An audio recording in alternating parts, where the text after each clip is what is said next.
Then silently she rose, and service done, bowed down to the great goddess, simply carved by Satyava upon a forest stone. What prayer she breathed, her soul and Durga know. Perhaps she felt in the dim forest hue the infinite mother watching over her child. Perhaps the shrouded voice spoke some still word.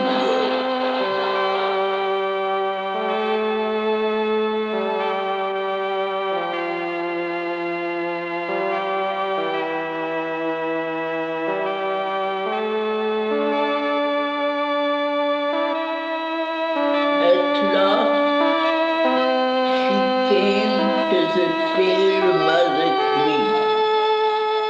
She spoke, but with guarded lips and tranquil face, and forced upon her speech an outward peace. 1 year that I have lived with Satyavan, I have not gone into the silences of this great woodland that enringed my thoughts. Now has a strong desire seized all my heart to go with Satyavan, holding his hand. Release me now and let my heart have rest. She answered, do as thy wise mind desires.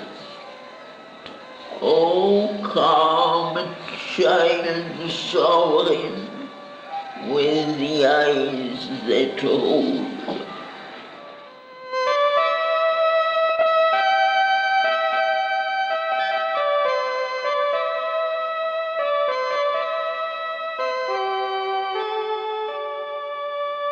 Then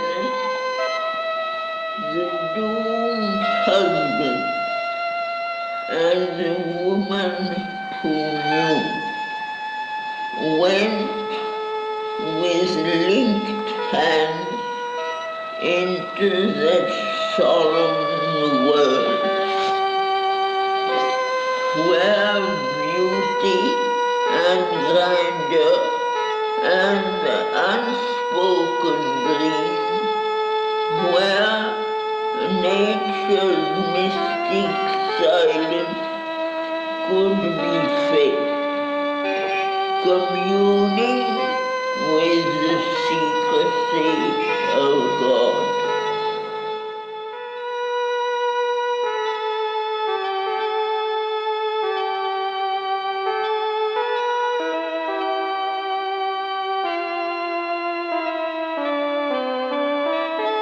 But Satyavan had paused.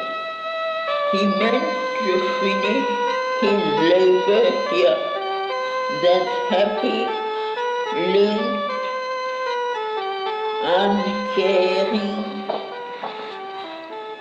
they too might wander free in the green deep, primeval mystery of the forest's heart, worldless but near. She watched no turn to lose of the bright face and body which he loved. But Satyavan wielded a joyous axe. He sang high snatches of a sage's chant.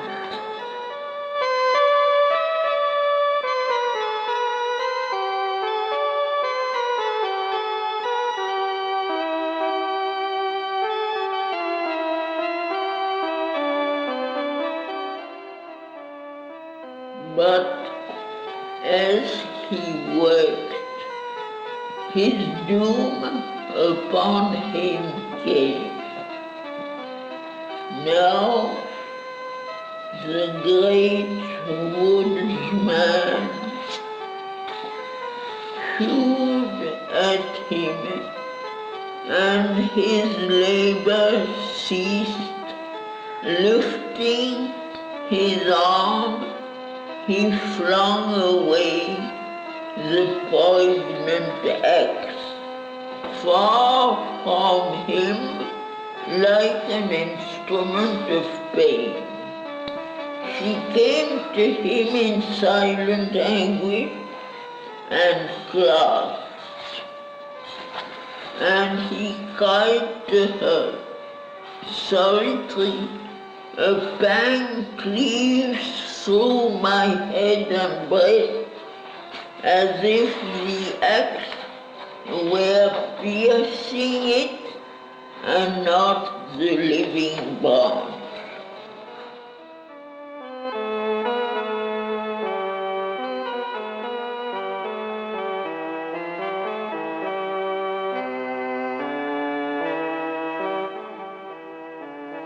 Then Savitri sat under branches wide. She guarded him in her bosom and strove to soothe his anguished brow and body with her hand. He cried out in a clinging last despair, "Savitri, Savitri, oh Savitri, lean down my soul and kiss me while I die."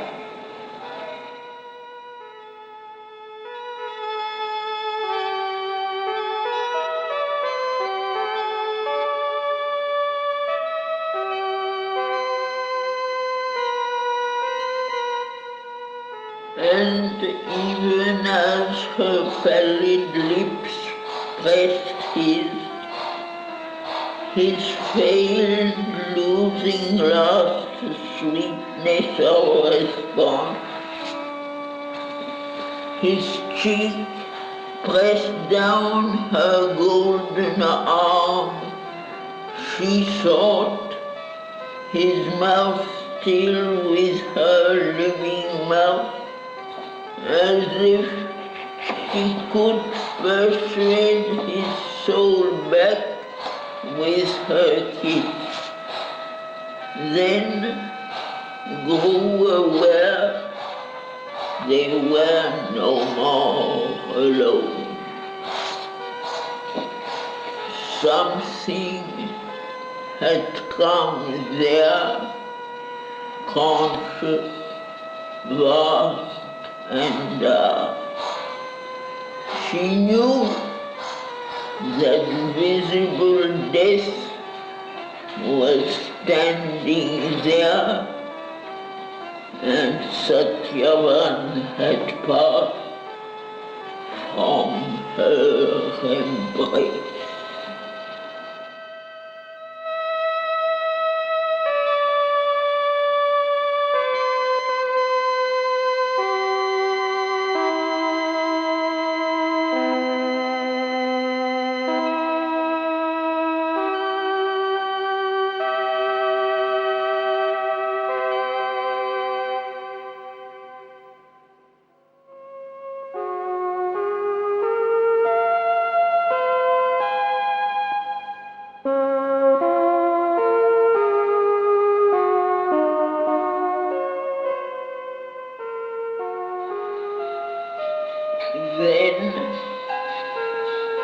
suddenly there came on her the change,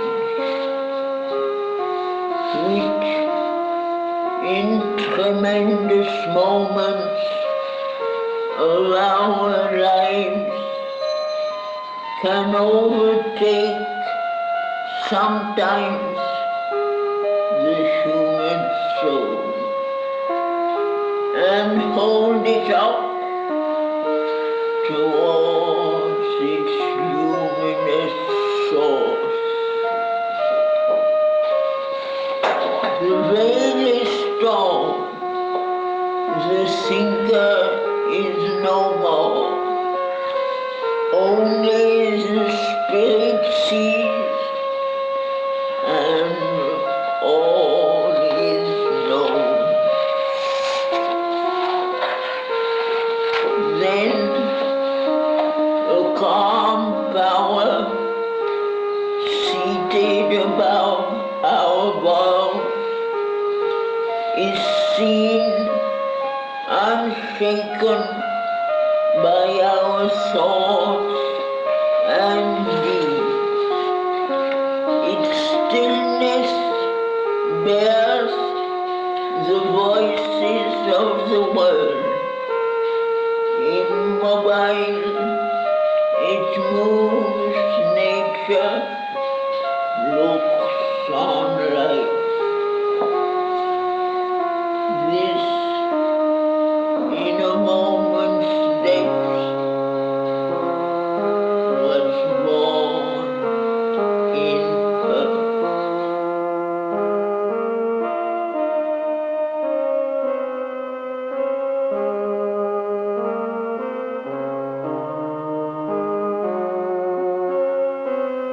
Like one who looks up to far heights, she saw, ancient and strong, as on a windless summit, above her where she had worked in her lone mind, laboring apart in a soul tower of self, the source of all which she had seen or hoped. That mightness assumed a symbol form. Her being spaces quivered with its touch. It covered her as with immortal wings.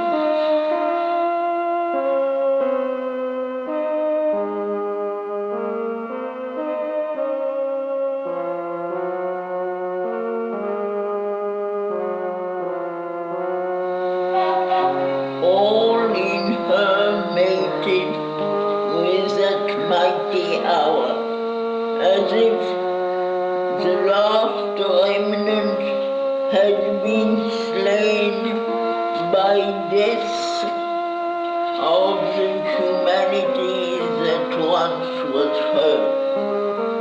A moment yet, she lingered motionless and looked down on the dead man at her feet.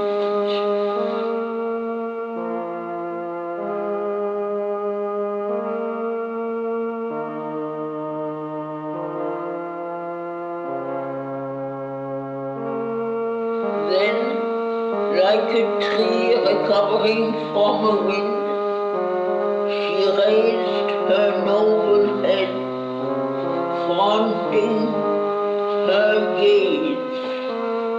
Something stood there, unearthly, somber, grand, a limitless denial of all being. That was terror and wonder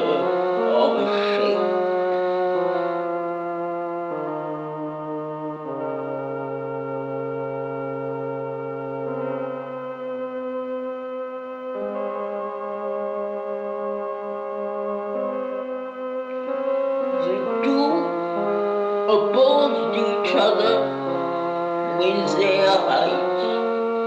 Woman and universal God, around her, piling their void, unbearable loneliness upon her mighty and companioned soul, many in human solitude came close.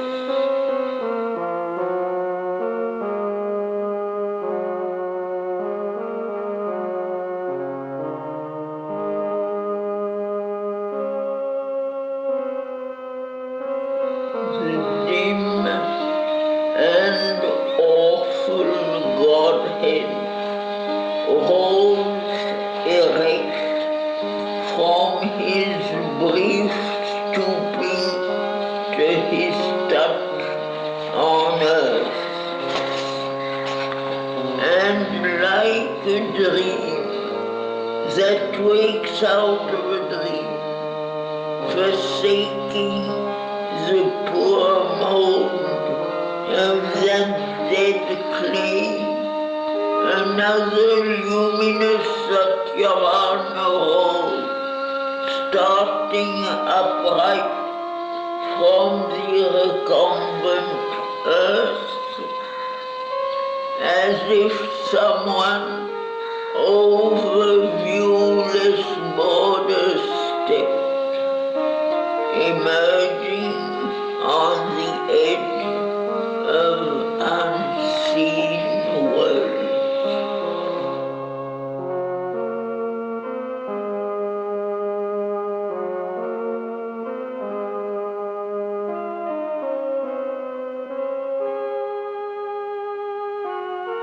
Between two realms he stood, not wavering, but fixed in quiet, strong expectancy, like one who sightless listens for a command. So were they immobile on that earthly field, powers not of earth, though one in human clay. Luminous, he moved away, behind him death.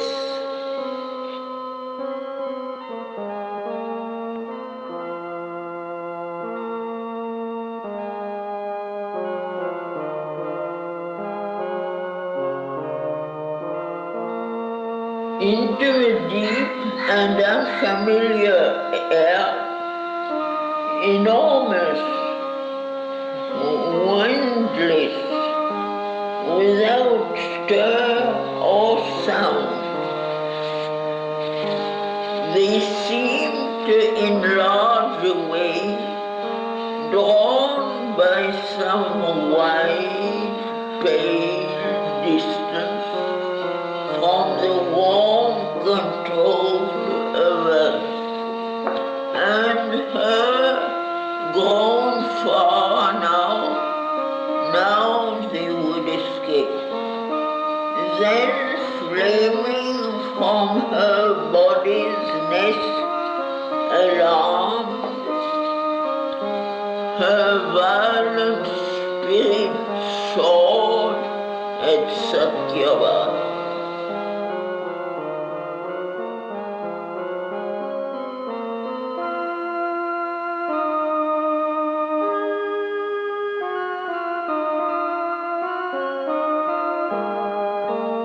Enigma of the inconscious sculptural sleep, symbols of the approach to darkness old, and monuments of her titanic race.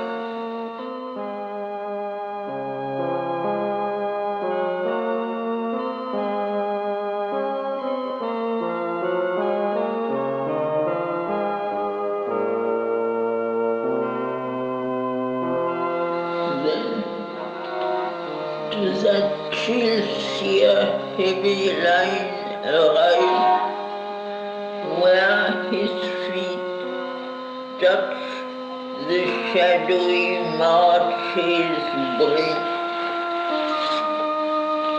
Turning arrested, luminous Satyavan looked back with his wonderful eyes at Savitri. But death pealed forth his vast abysmal cry. O mortal, turn back to thy transient sky. Aspire not to accompany death to his home, as if thy breath could live where time must die.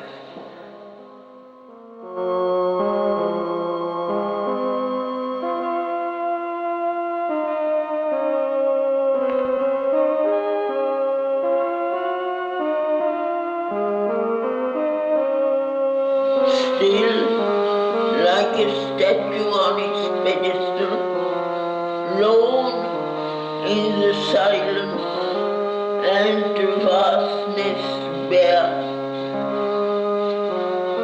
against midnight's dumb abysses piled in front, a columned shaft of fire and light, she rose.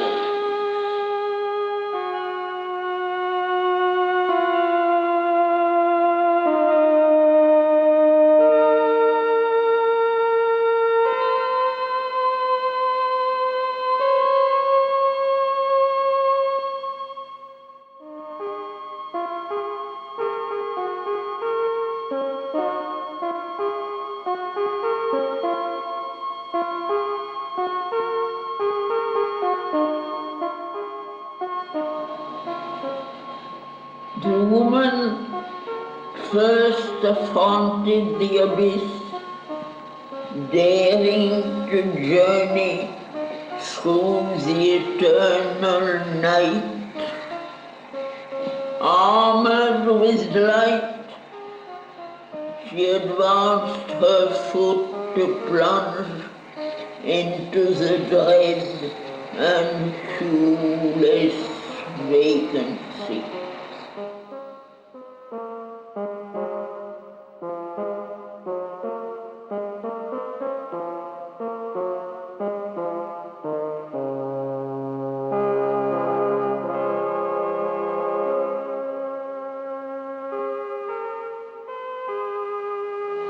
Once more she heard the treading of a god, and out of the dumb darkness, Satyavan, her husband, grew into a luminous shape.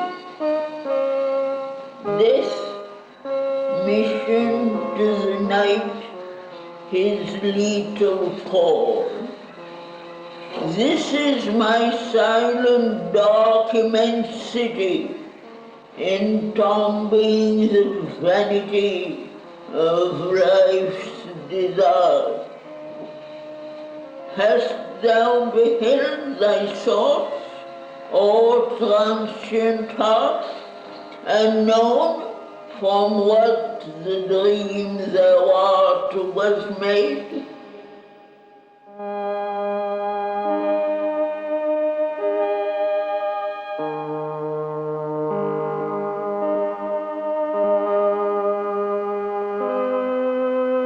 At last she spoke, her voice heard by night. I bow not to thee, O huge mask of death, black lie of night to the cowed soul of man.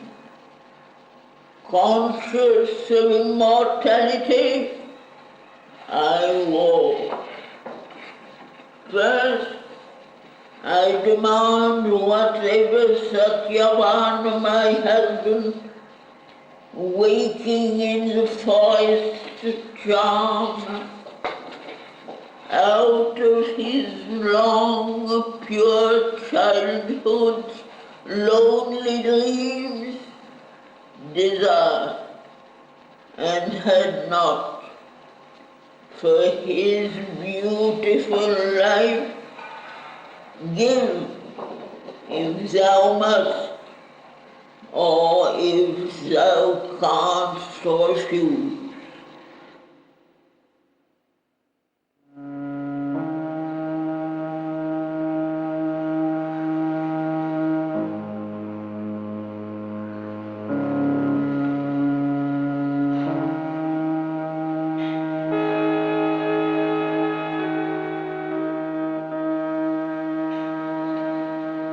This bowed his head in scornful cold assent, uplifting his disastrous voice, he spoke.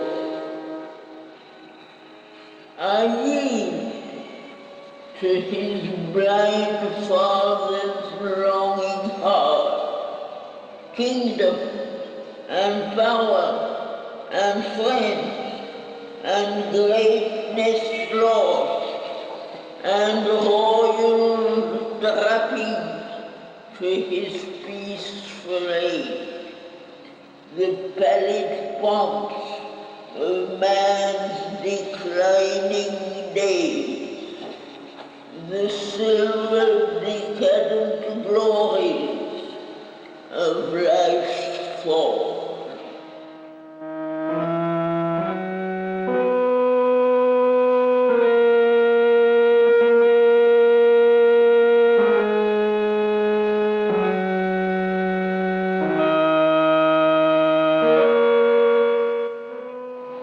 But Savitri answered the disdainful shape.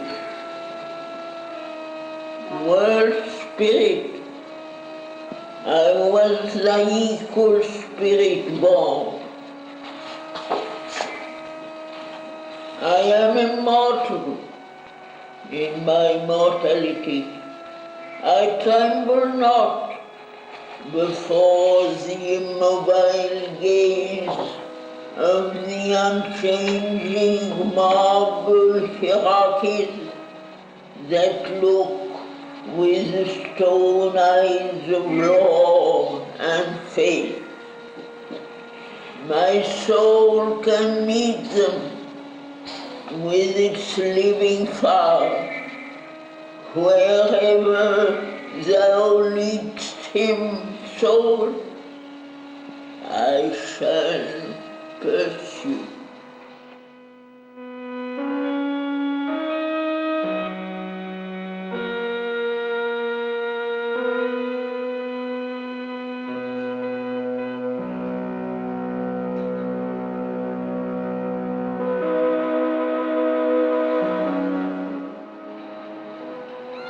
Against the woman's boundless heart arose the almighty cry of universal death.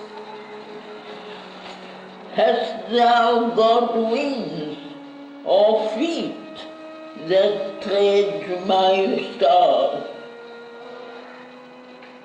Frail creature with the courage that aspires, forgetting thy bounds of thought, thy mortal role, I will take from thee the black eternal grip, clasping in thy heart thy fate's exiguous doles, depart in peace, if peace for man is just.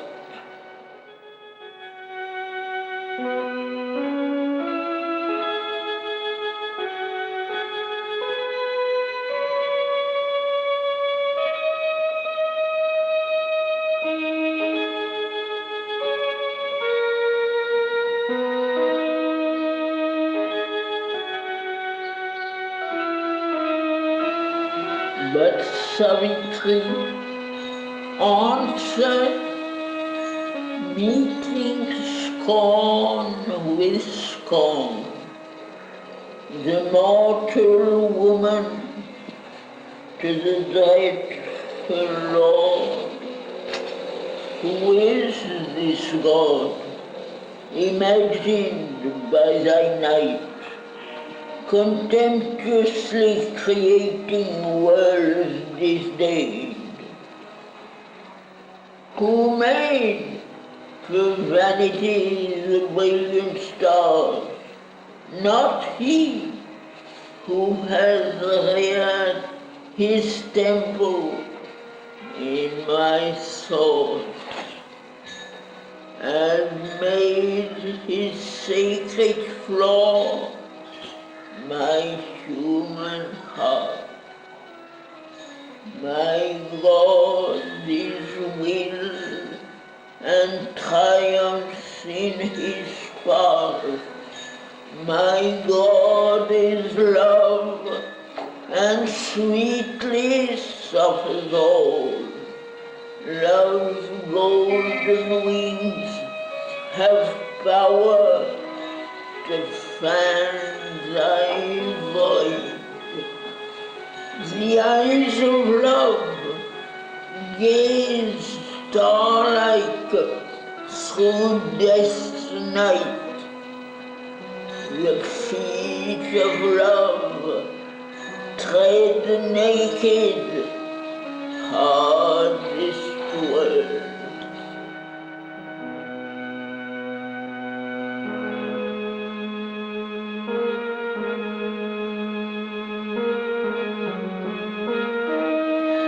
Once more, a thought, a word in the void arose, and death made answer to the human soul.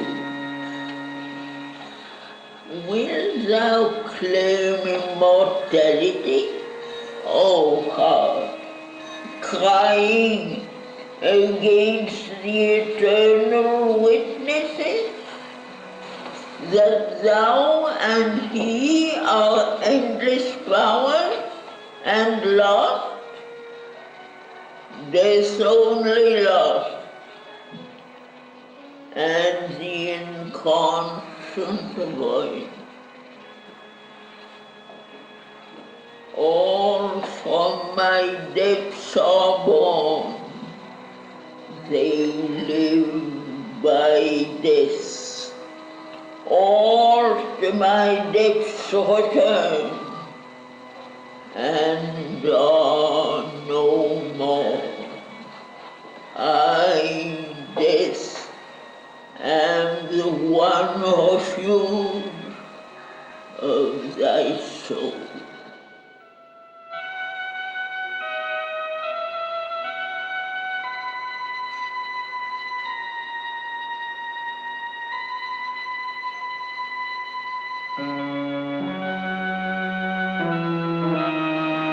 But Savitri replied to the dread voice, O death, who reasonest, I reason not. Reason that scans and breaks, but cannot build, or builds in vain, because she doubts her worth. I am, I love, I see, I will. Death answered her, one deep surrounding cry. Nor also knowing thou shalt cease to love. But Savitri replied, for man to death. When I have loved forever, shall know. Love in me knows the truth, all changing's mask.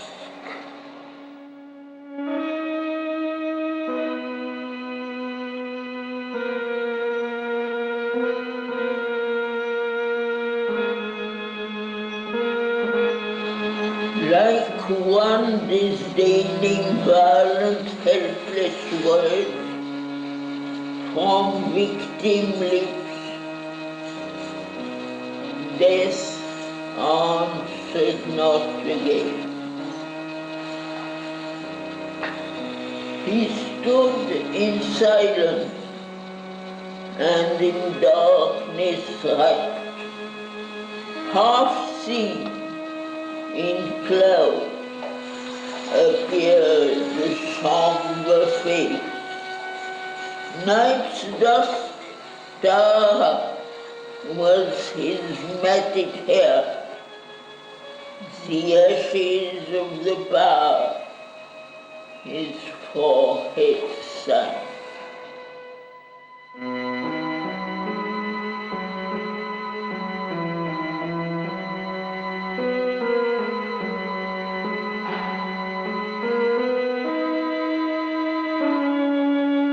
Around her rolled the shuddering waste of blue, its swallowing emptiness and joyless death. Resentful of her thought and life and love, through the long fading night by her compelled, gliding half seen on their unearthly path, phantasmal in the dimness, moved the three.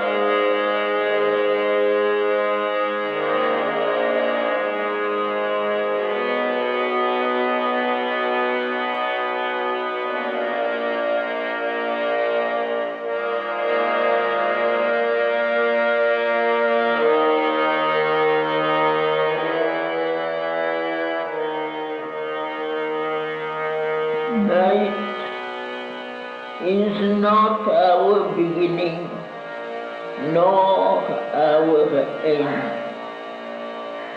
She is the dark mother in whose womb we have hid, safe from too swift awaking to world pain.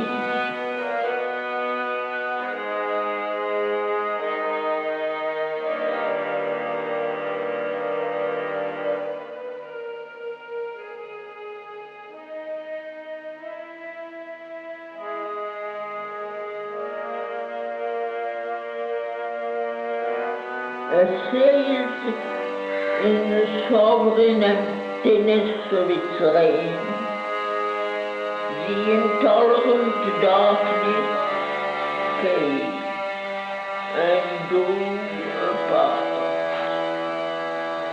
till only a few black remnants stained that rain.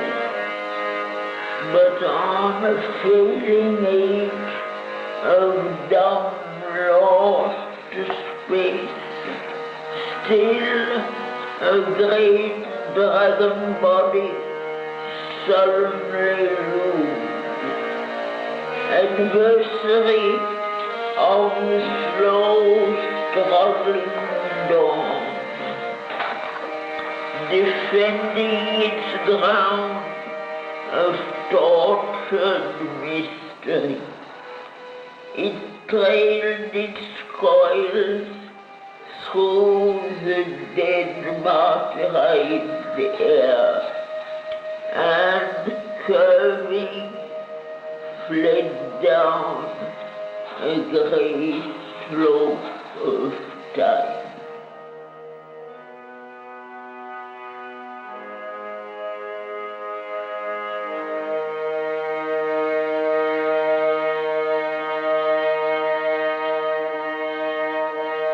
There is the morning twilight of the gods, miraculous from sleep, their forms arise, and God's long nights are justified by dawn into a happy misty twilight world,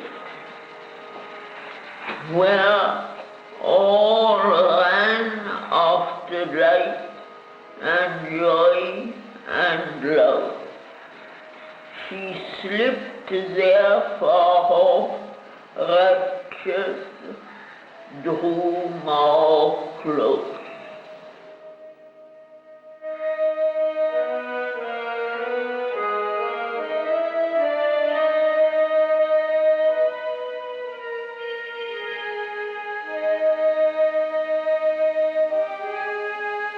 Above, her spirit in its mighty trance saw all, but lived for its transcendent task.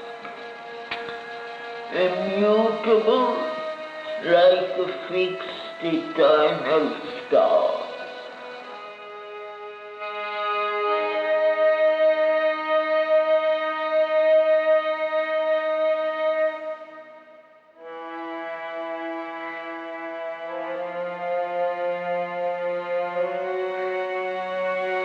Then pealed the calm, inexorable voice. This is the world from which thy yearnings came.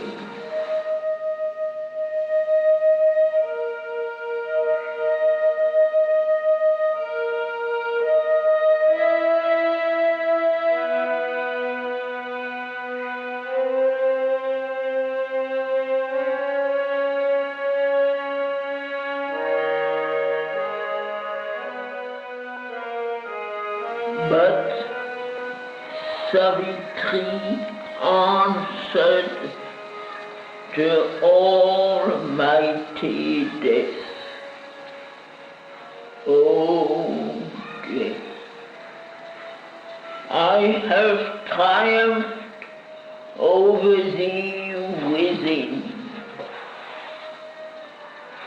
O death, not for my heart's sweet poignancy, nor for my happy body's bliss alone. I have claimed from thee the living Satyavan, but for his work and mine, our sacred charge. Our lives are God's messengers beneath the stars, to dwell under death's shadow. They have come, tempting God's light to earth for the ignorant race.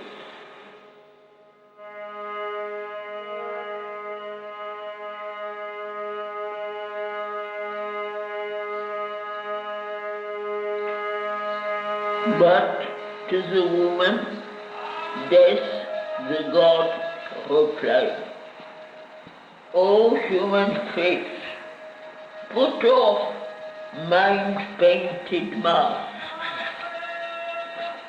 The animal being, the worm that nature meant, accept thy future birth, thy narrow life. But Savitri replied to mighty death, my heart is wiser than the reason's thought. My heart is stronger than thy bonds, O death. It sees and feels the one heartbeat in all. It feels the high transcendent sun-like hand.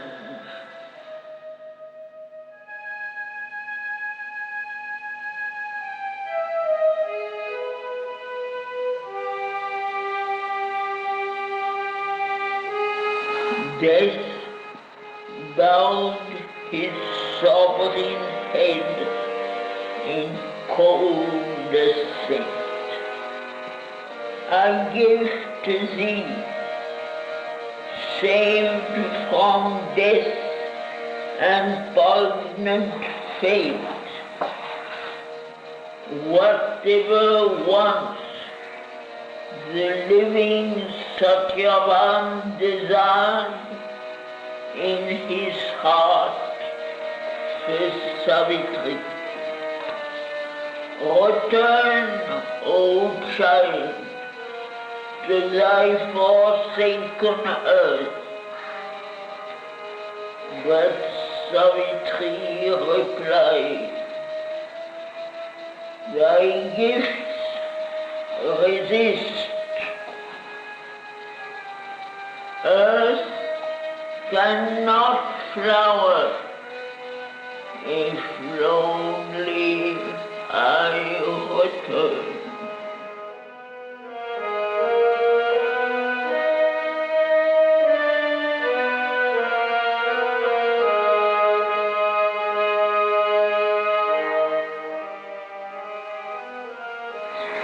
Then death once more sent forth his angry cry.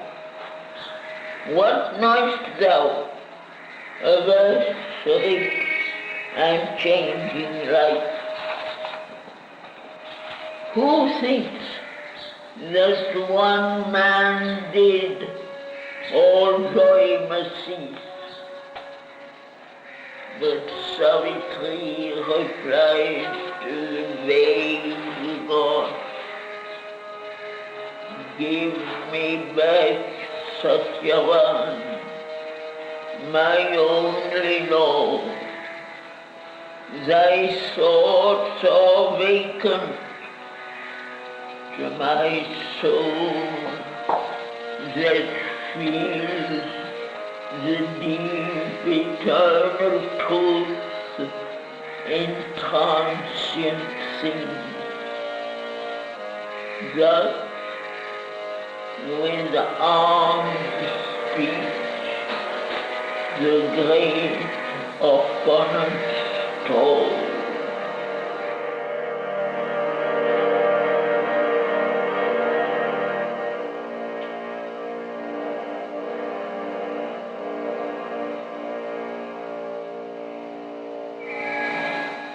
The mortal lady, the God and Spirit obeyed, and she behind was leader of their march, and they in front were followers of her will.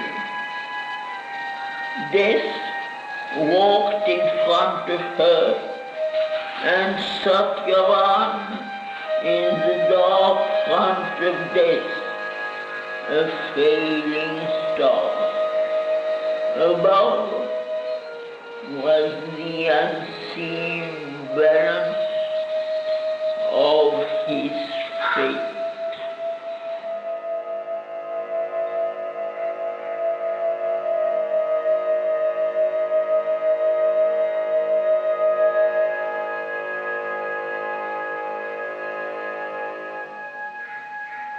Once more arose the great destroying voice.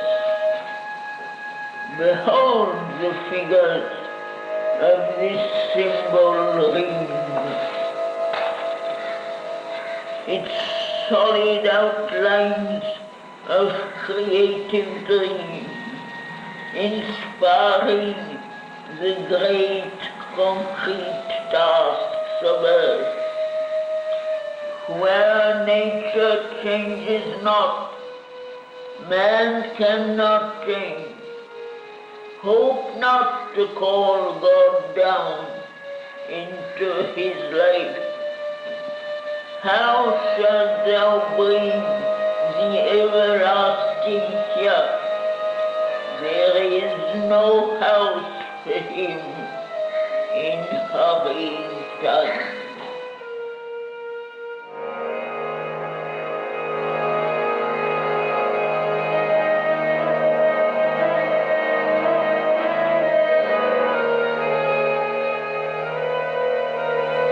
But Savitri answered to the sophist God, if the chamber's door is even a little ajar, what then can hinder God from stealing in, or who forbid his kiss on the sleeping soul? Already God is near, the truth is close.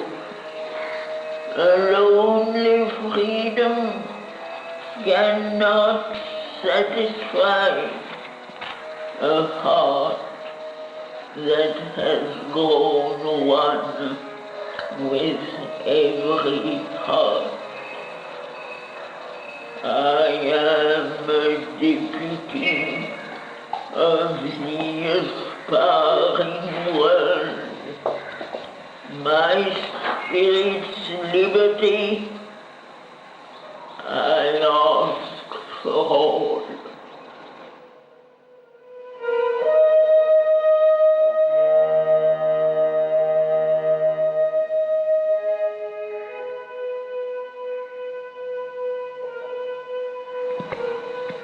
Then rang again a deeper cry of death. Mighty art thou, with the dread goddess filled, to whom thou criest at dawn in the dim woods. Use not thy strength like the wild Titan souls. Touch not the seated lines, the ancient laws. Respect the calm of great established things. But Savitri replied to the huge god, what is the calm thou vowest, O law, O death?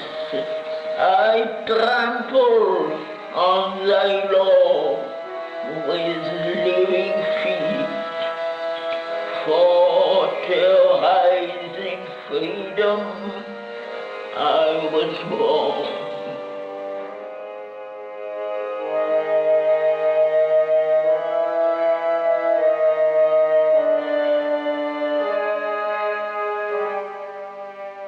Death replied to to her. Why should the noble and immortal will stoop to the petty works of transcendence?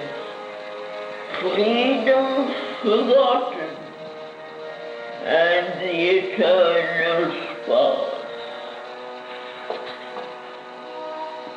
She answered,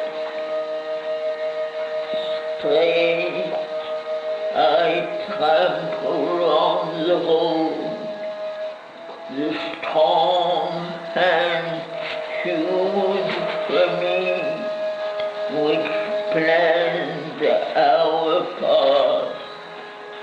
Freedom in this with ever-seated soul, large in life's limits, strong in matters not, building great stuff of action from the world to make fine wisdom from coarse scattered strands, and love and beauty out of war and night, the wager wonderful, the game divine.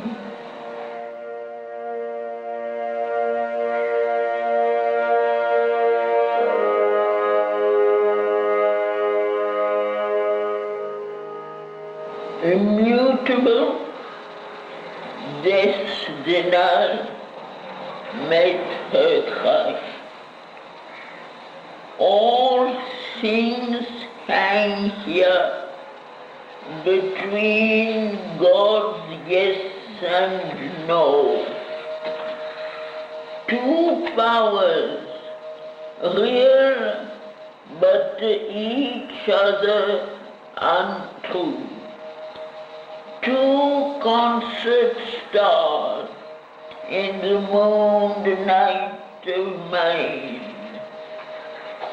that towards two opposite horizons gaze, the white head and the black tail of the mystic drake,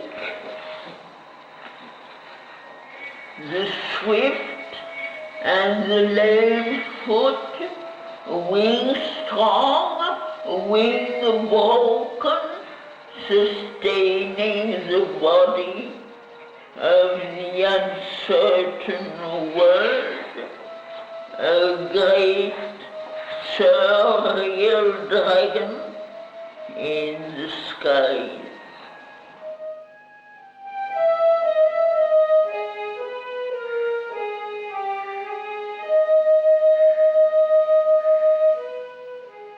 The woman answered to the mighty shape, and as she spoke, mortality disappeared. Her goddess self grew visible in her eyes. Light came, a dream of heaven, into her face.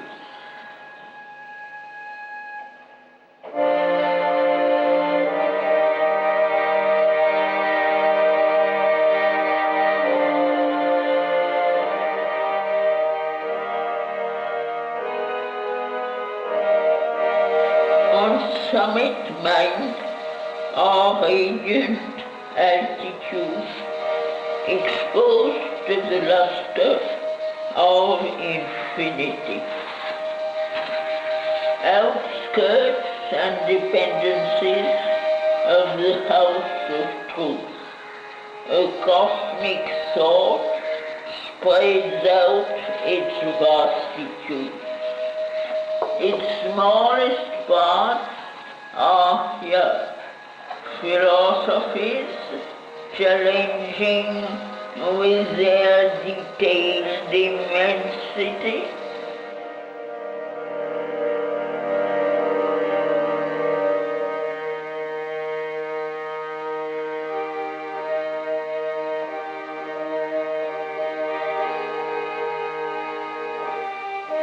But higher still can climb the ascending light.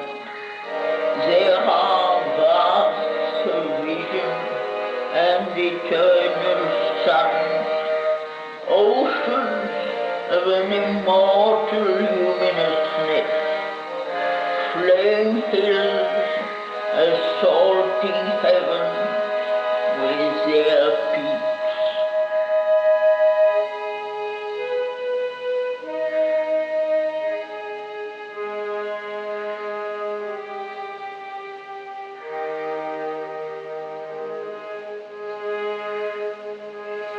The highest flight climbs the deepest view. In a wide opening of its native sky, intuitions and lightnings reign in a bright pack, hunting all hidden truths out of their layers. Thought there has revelations sun bright-eyed. The word a mighty and inspiring voice enters truth's inmost cabin of privacy and tears away the veil from God and life.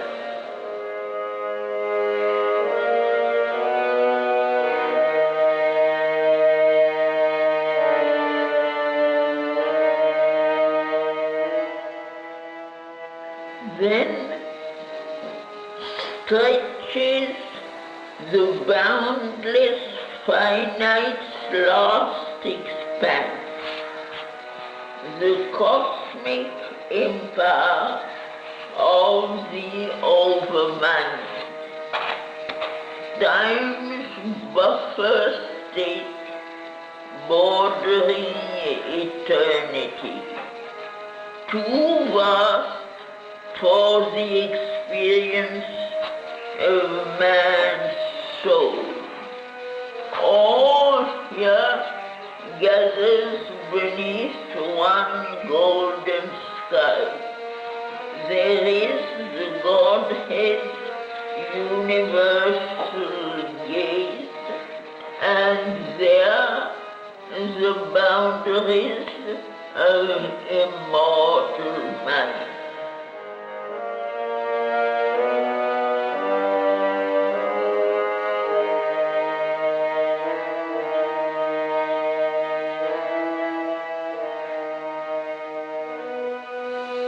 In her glorious kingdom of eternal light, all ruler, ruled by none, the truth supreme, omnipotent, omniscient and alone. In a golden country keeps her measureless house, transcending time's hours, transcending timelessness. The mighty mother sits in lucent calm and holds the eternal child upon her attending the day when she shall speak to faith. There is a world of everlasting light in the hymns of the immortal Supermind.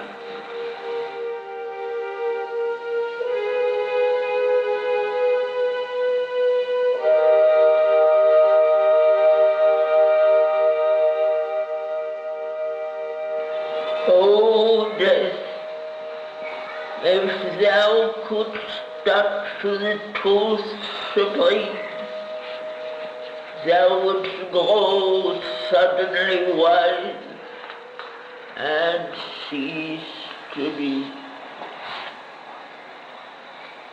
Then death, the last time answered Savitri, O human claimant immortality, reveal thy power, lay bare thy spirit's force, then will I give back to thee Satyavan. Or, if the mighty mother is with thee, show me her face, that I may worship her.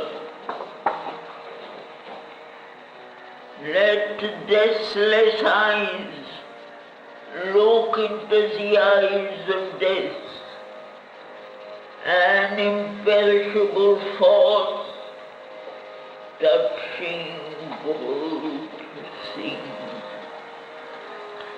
transform earth's death into immortal life.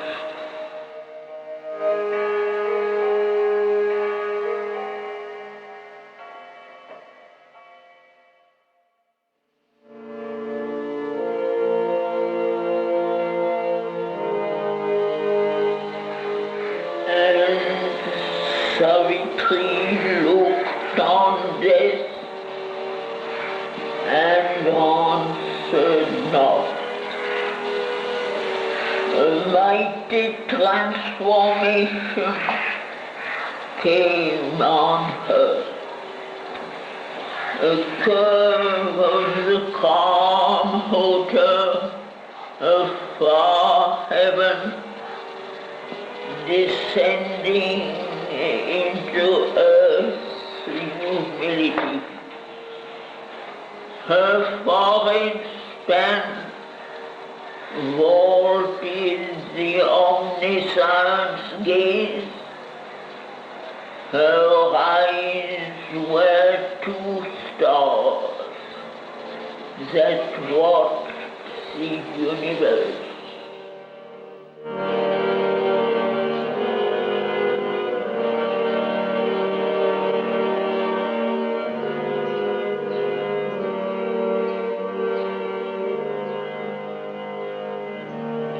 The power that from her being Savitri, the presence chambered in lotus secrecy, came down and held the center in her brow. It stirred in the lotus of a thought of storm. It glided into the lotus of her heart. It poured into Nehu's lotus depth, broke into the cave where cold world energy slept sleep, and smote the thousand-hooded serpent forth, that blazing towered and crossed the world's self above. Thus changed, she waited for the word to speak. Eternity looked into the eyes of death, and darkness saw God's living reality.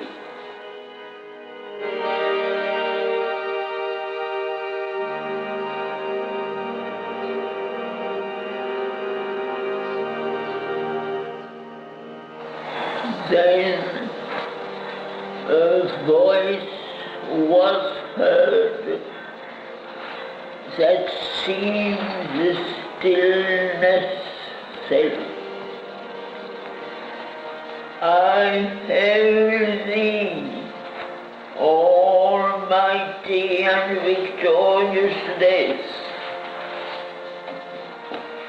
thou grandiose darkness of the infinite, thou art my shadow and my instrument.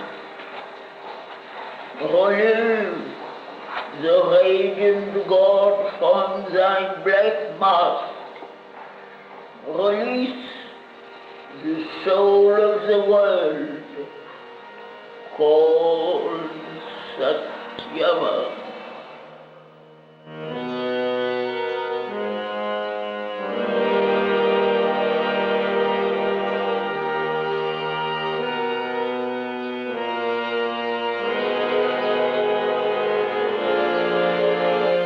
He spoke. Death, unconvinced, resisted still. A pressure of intolerable force weighed on his unbowed head and stubborn breast. Light, like a burning tongue, licked up his thought. Light was a luminous torture in his heart. Light caused a splendid agony through his nerves. His darkness muttered, perishing in her blaze. He called to his strength, but it refused his scorn. His body was eaten by light, his spirit devoured.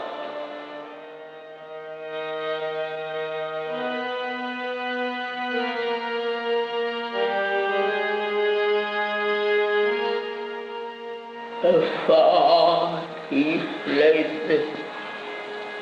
shunning her dreaded touch, and refused to in the retreating night. In the dream twilight of that symbol world, the dark universal shadow disappeared, vanishing into the void from which it came.